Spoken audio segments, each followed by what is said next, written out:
40% from last year. And if you're looking to buy, Jeff Rawson has a used car checklist so you don't waste your money.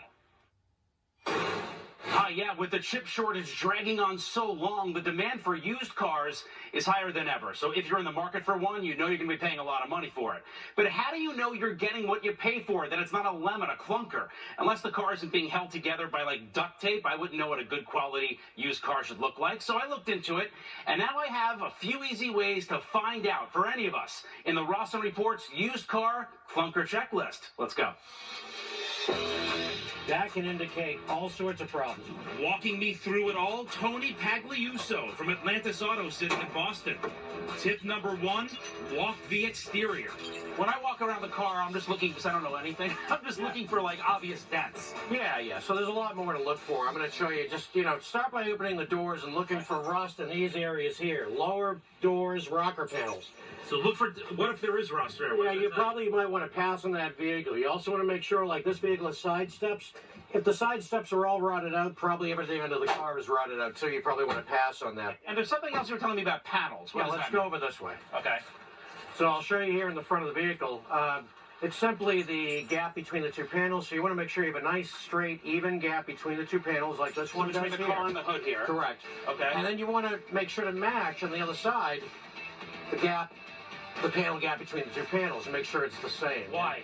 If it's not, good chance the car has been in a front-end collision. Tip number 2, check the tires. And all you need is a penny for this one.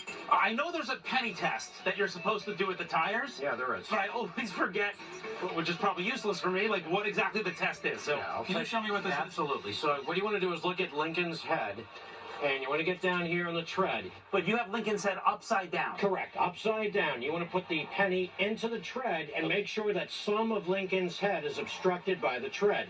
Now, for instance, if I pull the penny up to the very top, you see all of Lincoln's head, that means those tires won't pass inspection. And they're unsafe. Got it. So put that back in again. It should look like that, where even a piece of Lincoln's head is cut off. You're correct. And the more, the better. Finally, tip number 3, take it for the test drive. So when I take cars out to test drive, I'm usually thinking that I'm just trying to see how it drives, but that's not it.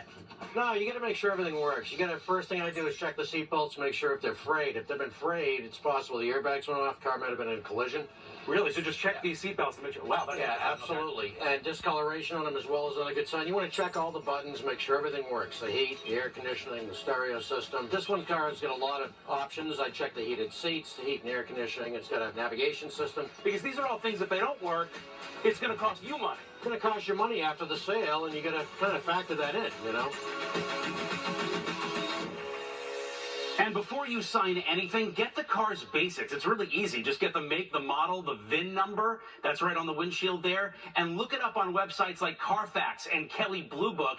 That'll tell you if the car has ever been in an accident or if the odometer has ever been rolled back. You want to make sure of that, but that happens a lot. We'll post all this and the links on my website, RawsonReports.com.